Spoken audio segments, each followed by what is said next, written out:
Si tu es stressé avant de passer des examens, à l'idée de parler en réunion, quand tu te rends à des épreuves sportives, ou alors que tu mets beaucoup de temps à t'endormir ou à te réendormir en milieu de nuit, tu vas adorer cet épisode. Aujourd'hui, je te présente la cohérence cardiaque. Rapidement, je vais passer sur les explications pour que tu comprennes comment ça fonctionne. Je vais aussi te parler de ses bienfaits, mais surtout, je vais passer beaucoup de temps pour t'expliquer comment l'utiliser dans ta vie de tous les jours, pour être plus relax et appréhender plus sereinement des obstacles qui te paraissaient jusqu'alors complètement infranchissables. Aujourd'hui, on parle donc d'un sujet extrêmement simple, mais tu vas voir, la cohérence cardiaque, c'est un outil extrêmement puissant. Salut à toi, tu es sur le podcast Dépasse-toi. Je suis Sylvain Viens et je partage avec toi toutes les connaissances et les outils que j'ai acquis à travers de nombreuses lectures, réflexions et expérimentations en tout genre. À la fin de cet épisode, tu ne seras pas plus riche financièrement, ni plus beau ou plus belle physiquement, mais je peux te promettre que tu auras appris quelque chose qui te servira dans la vie de tous les jours.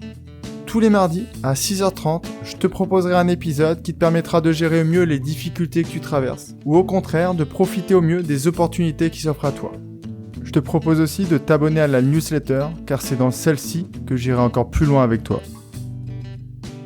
Pour trouver les origines de cette pratique, il faut revenir plusieurs millénaires avant Jésus-Christ et aller regarder du côté de la médecine chinoise. Si tu as déjà eu l'occasion de te rendre chez un médecin chinois ou de réaliser une séance d'acupuncture, souvent, le praticien te prend le pouls. À l'époque déjà, ils avaient compris que le pouls et la variabilité de la fréquence cardiaque étaient de très bons indicateurs pour identifier l'état de ta santé physique et mentale. Puis au 19e siècle, il y a des études qui se sont développées sur le biorhythme, donc le rythme optimal du corps.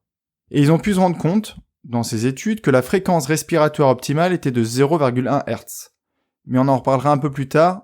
Et enfin, dans les années 1990, il y a des études plus précises qui sont réalisées sur des travaux de neurosciences et de neurocardiologie par l'Institut Ehrenmath en Californie.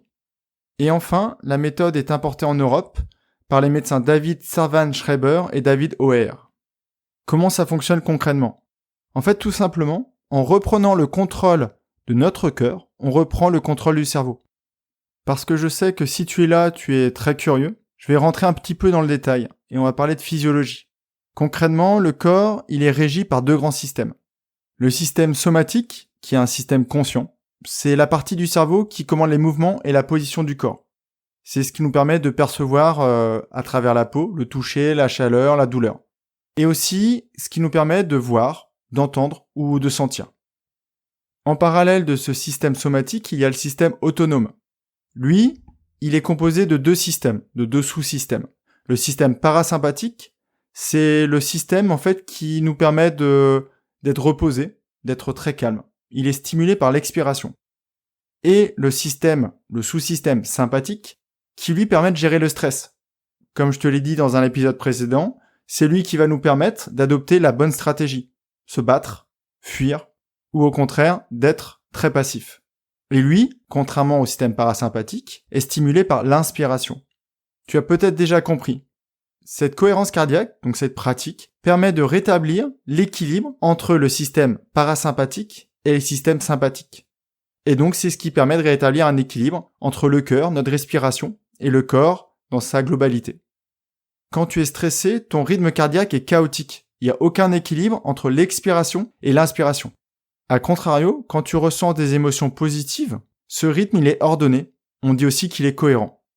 Donc tu l'as compris, la cohérence cardiaque permet de rendre ce rythme cardiaque cohérent et donc de rééquilibrer l'ensemble du corps. Dans l'introduction, je te parlais de 0,1 Hz. Si tu as encore quelques souvenirs de tes cours de physique, 0,1 Hz ça fait une période de 10 secondes. Ça veut dire qu'il faut avoir une inspiration et une expiration qui durent 10 secondes. Et pour avoir un équilibre, il faut que les deux phases durent le même temps, à savoir 5 secondes. Ce qui fait qu'en 1 minute, tu vas avoir 6 cycles complets de respiration. Mais je reviendrai dessus dans la partie pratique. Maintenant que tu as compris comment ça fonctionne, je voulais parler des effets. On peut distinguer deux types d'effets. Les effets à court terme, quand tu le pratiques, et tu le ressentiras directement.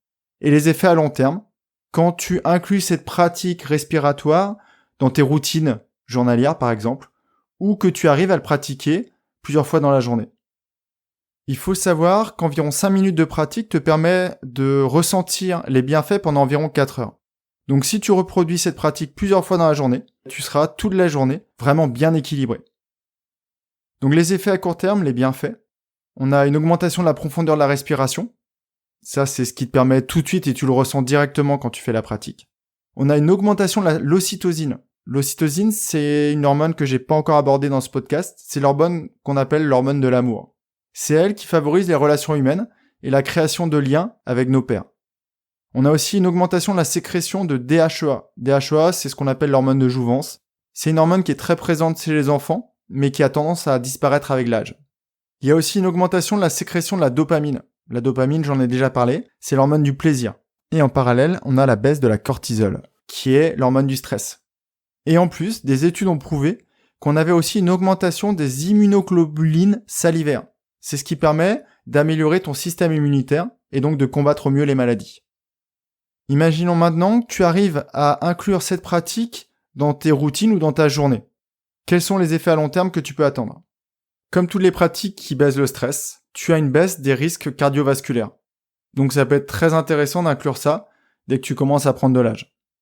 Il y a aussi des études qui ont prouvé qu'il y avait une régulation du taux de sucre. Donc par exemple, en période de régime ou une période où tu fais un peu plus attention à ton alimentation, ça peut être intéressant d'inclure cette pratique aussi en parallèle des efforts que tu fais au niveau alimentaire. Et enfin, certaines études ont prouvé qu'il y avait un effet positif sur toutes les maladies inflammatoires. Au-delà de ces bienfaits physiologiques, il y a aussi forcément des effets psychiques et cognitifs. Si tu arrives à pratiquer régulièrement cette cohérence cardiaque, tu vas avoir des effets donc sur la réduction du stress. On en a parlé, le fait de revenir au calme. Donc t'es moins inquiet, t'es moins anxieux, t'es plus ouvert à ton environnement. Et forcément, tu gères mieux tes émotions. On peut aussi constater une amélioration de la concentration et de la mémorisation. Donc ça peut être hyper intéressant en période d'examen, pour toi peut-être, ou pour tes enfants, de leur conseiller cette pratique. Concrètement, t'es plus focus sur ce qui t'entoure, sur le monde qui t'entoure, et donc tu arrives à mieux enregistrer les informations qu'on te donne. Et certaines études ont aussi prouvé que la prise de décision était améliorée. Donc c'est une pratique qui pourrait être très intéressante au niveau professionnel. Tu peux imaginer, avant de te rendre à une réunion, faire tes 5 minutes de cohérence cardiaque. Tu seras déjà plus focalisé sur ce que tu vas entendre, tu seras plus ouvert au débat, et à partir des informations que tu auras mieux ingérées, tu pourras prendre de meilleures décisions. Je suis sûr qu'à ce moment de l'épisode, tu te dis que ça paraît trop beau pour être vrai, et que la pratique doit être très complexe pour avoir autant de bienfaits. Mais je vais tout de suite te prouver le contraire. C'est une pratique qui est très très simple. Tout simplement, tu te fixes un temps défini, 3, 5, 10, voire même un quart d'heure si tu as le temps devant toi. Et tu te focalises sur ta respiration. Il faut que tu arrives à garder le même rythme au niveau de l'inspiration et de l'expiration. 5 secondes d'inspiration, 5 secondes d'expiration, ce qui fait 6 cycles par minute, pendant le temps que tu auras défini.